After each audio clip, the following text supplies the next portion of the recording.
ಬೆಳ್ಳುಳ್ಳಿ ಕಬಾಬ್ ಈಗ ತುಂಬ ಟ್ರೆಂಡಲ್ಲಿದೆ ಅಲ್ವಾ. ಸೊ ಈ ರೆಸಿಪಿನ ನಾವು ಒಂದ್ಸಲ ಟ್ರೈ ಮಾಡೋಣ ಅಂತಂದೇಳಿ ಮಾಡ್ತಾ ಇದ್ದೀನಿ. ಸೇಮ್ ಅವ್ರು ಹೇಗೆ ಮಾಡಿದಾರೋ ಅದೇ ರೀತಿನೇ ನಾನು ಮಾಡ್ತಾ ಇದ್ದೀನಿ ಇವತ್ತು ಮನೇಲಿ. ಹಾಗಾದರೆ ಈ ರೆಸಿಪಿನ ಮಾಡೋದಕ್ಕೆ ಏನೇನೆಲ್ಲ ಇಂಗ್ರೀಡಿಯೆಂಟ್ಸ್ ಬೇಕು ಅಂತಂದೇಳಿ ಒಂದ್ಸಲ ನೋಡ್ಕೊಂಬಂದ್ಬಿಡೋಣ. ಒಂದು 3 ಪೀಸ್ನಷ್ಟು ಚಕ್ಕೆ, ಒಂದು ಇಡೀ ಬೆಳ್ಳುಳ್ಳಿ, ಒಂದು 5ರಿಂದ 6 ಪೀಸಷ್ಟು ಶುಂಠಿ, ಒಂದು 6 ಲವಂಗ, ಒಂದು ಇಡಿಯಷ್ಟು ಹಸಿಮೆಣಸಿನ್ಕಾಯಿ, ಒಂದು ಇಡಿಯಷ್ಟು ಕರಿಬೇವಿನ ಸೊಪ್ಪು ಇಷ್ಟನ್ನು ತೊಗೊಂಡಿದ್ದೀನಿ.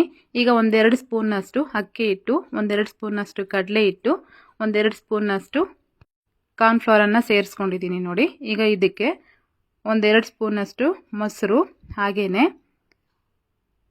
1 ಮೊಟ್ಟೆ ಹಾಕ್ಕೊಂಡಿದ್ದೀನಿ. ರುಚಿಗೆ ತಕ್ಕಷ್ಟು ಉಪ್ಪು, ಒಂದು ಅರ್ಧ ಹೋಳು ನಿಂಬೆ ಹುಳಿ, ಒಂದು ಚಿಟಿಕೆಯಷ್ಟು ಅರಿಶಿನ ಪುಡಿ, ಆಗಲೇ ರೆಡಿ ಮಾಡಿ ಇಟ್ಕೊಂಡಿದ್ನಲ್ವ ಅದನ್ನೆಲ್ಲ ಪೇಸ್ಟ್ ಮಾಡಿಬಿಟ್ಟು ಅದನ್ನು ಸಮೇತ ಇದಕ್ಕೆ ಹಾಕೋತಾ ಇದ್ದೀನಿ. ಇದ್ರ ಜೊತೆಗೆ 1 ಸ್ಪೂನ್ನಷ್ಟು ಎಣ್ಣೆನೂ ಸಮೇತ ಸೇರಿಸ್ಕೊಂಡಿದ್ದೀನಿ, ಅದನ್ನು ನಾನು ತೋರಿಸಿಲ್ಲ. ಈಗ ಇದನ್ನೆಲ್ಲ ನೀಟಾಗಿ ಕಲಿಸ್ಕೊಳ್ಳೋಣ. ನಾವು ಈ ಪೇಸ್ಟ್ಗೆ ಯಾವುದೇ ಕಾರಣಕ್ಕೂ ನೀರು ಹಾಕೋ ಹಾಗಿಲ್ಲ. ನಾನೀಗ ಆಲ್ರೆಡಿ ತೊಳೆದು ಇಟ್ಕೊಂಡಿರ್ತಕ್ಕಂಥ ಚಿಕನನ್ನು ಇದಕ್ಕೆ ಹಾಕ್ಕೊಂಡಿದ್ದೀನಿ. ಈಗ ಎಲ್ಲದನ್ನು ಒಂದ್ಸಲ ಮಿಕ್ಸ್ ಮಾಡ್ಕೊಂಬರೋಣ. ಈ ಥರ ಮಿಕ್ಸ್ ಮಾಡಿದ್ದಾದಮೇಲೆ ಒಂದು 10 ನಿಮಿಷ ಇದನ್ನು ನೆನೆಯೋದಕ್ಕೆ ಬಿಡಬೇಕು. ಹಾಗಾದರೆ ಚಿಕನ್ ತುಂಬ ಸಾಫ್ಟಾಗಿ ಕ್ರಿಸ್ಪಿಯಾಗಿರುತ್ತೆ. ಆಗಲೇ ನಾನು ಸ್ವಲ್ಪ ಕಸ್ತೂರಿ ಮೇಥಿ ಹಾಕೋದನ್ನು ಮರ್ತಿದ್ದೆ. ಈಗ ಅದನ್ನು ಹಾಕೋತಾ ಇದ್ದೀನಿ. ಇದನ್ನೆಲ್ಲ ಹಾಕಿದ್ದಾದಮೇಲೆ ಇನ್ನೊಂದು ರೌಂಡ್ ಕಲಿಸ್ಕೊಂಡ್ಬಿಡೋಣ. ಒಂದು 10 ನಿಮಿಷ ನೆನೆಯೋದಕ್ಕೆ ಬಿಡ್ತಾ ಇದ್ದೀನಿ ಇವಾಗ ಇದನ್ನು. ಈಗ ಆಲ್ರೆಡಿ ನಾನು ಒಲೆ ಮೇಲೆ ಒಂದು ಬಾಣಲಿ ಒಳಗೆ ಎಣ್ಣೆ ಬಿಸಿ ಆಗೋದಕ್ಕೆ ಇಟ್ಟಿದ್ದೀನಿ. ಅದು ಬಿಸಿ ಆಗಿದೆ. 10 ನಿಮಿಷ ಆಗಿದೆ ಆಲ್ರೆಡಿ ಚಿಕನ್ ನೆಂದುಬಿಟ್ಟು.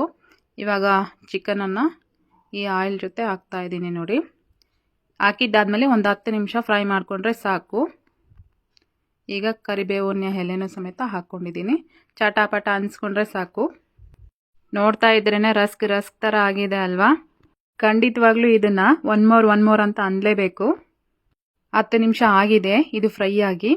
ಈ ರೀತಿ ಫೈನಲ್ ಆಗಿ ರೆಡಿ ಆಗಿದೆ. ತುಂಬ ಕ್ರಿಸ್ಪಿಯಾಗಿ ಒಳಗಡೆ ಸಾಫ್ಟಾಗಿ ಬೆಂದಿರುತ್ತೆ ಚಿಕನ್ ಬಂದುಬಿಟ್ಟು.